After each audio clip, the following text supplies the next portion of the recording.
तुमच्या घरात लहान मुलं असतील आणि त्या लहान मुलांना आरोग्याची दीर्घ आयुष्याची प्राप्ती व्हावी, त्याचबरोबर कुठल्याही प्रकारची दृष्ट लागू नये असं वाटत असेल तर आषाढी अमावस्या अर्थात दीप अमावस्या, दिव्यांचे अवस या दिवशी एक खास उपाय नक्की करा.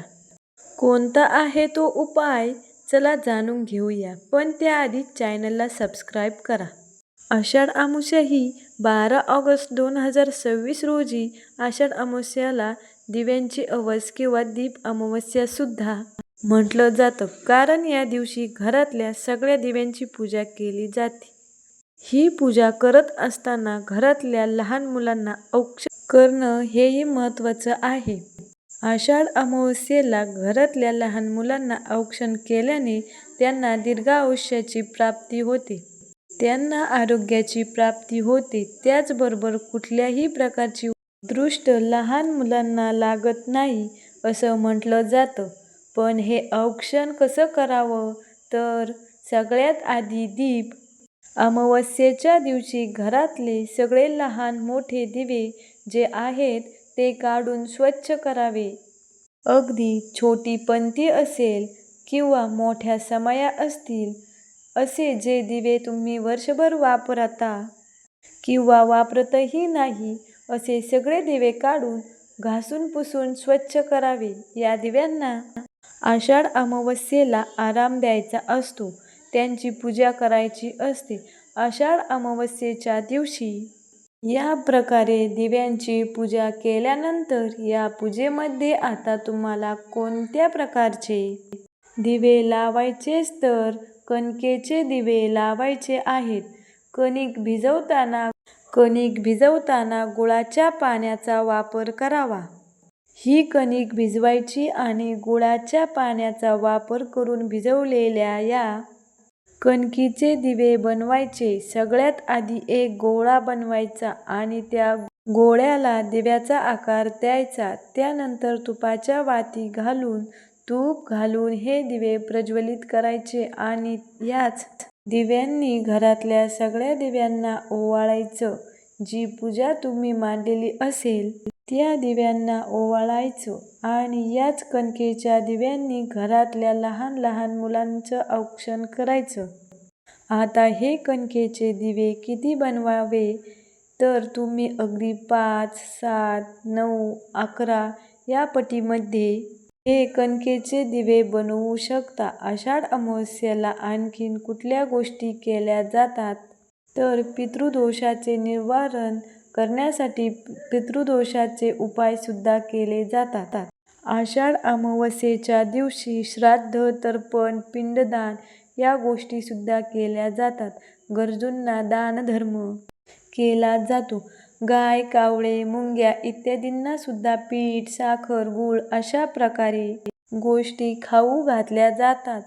या प्रकारे दानधर्म केल्यामुळे ग्रहदोष दूर होतो, पितृदोष दूर होतो. मंडळी, या आषाढ अमावस्येला दीप अमावस्येला अनेक जण गटारे अमावस्या म्हणतात, पण हा अत्यंत चुकीचा शब्द आहे. खरं तर तो शब्द आहे गतहारी अमावस्या.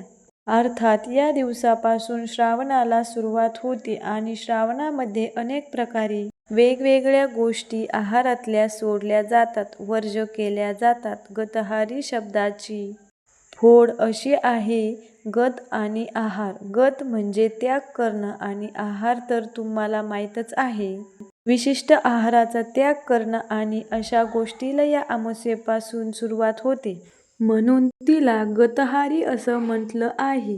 ही दीप अमावस्या आहे. या दिवशी आपल्या मनातला अंधार दूर करून दीप प्रज्वलन करायचं असतं. या दिवसानंतर श्रावण महिन्याची सुरुवात होते.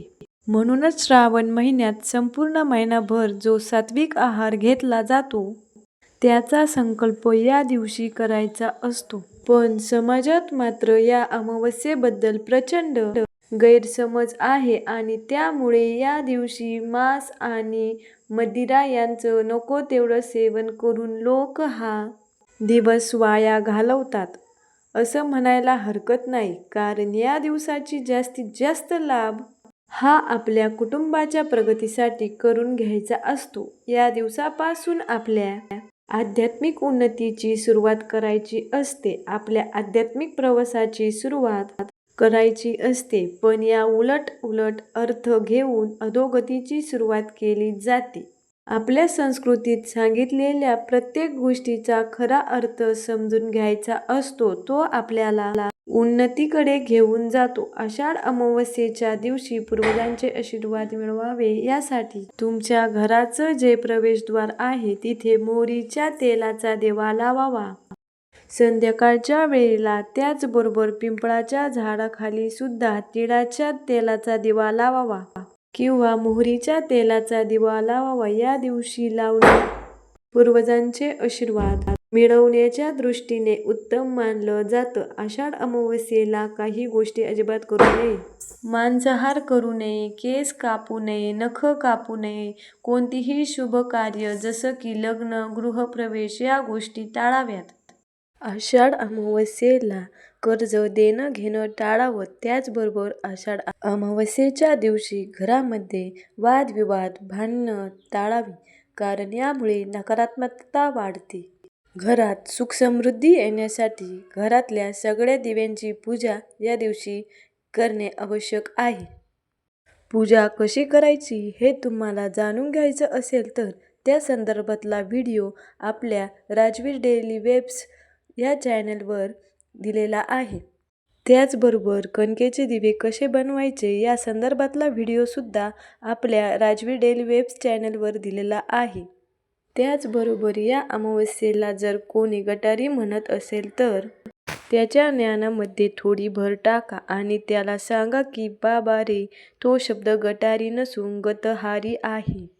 त्याबद्दलची माहिती सुद्धा त्या व्यक्तीला द्या, म्हणजे आपल्या संस्कृतीबद्दल पसरलेला हा गैरसमज दूर होईल. अशाच प्रकारच्या माहितीपूर्ण व्हिडिओसाठी आमच्या राजवीर डेब्स या चॅनलला सबस्क्राईब, लाईक, शेअर करा. धन्यवाद.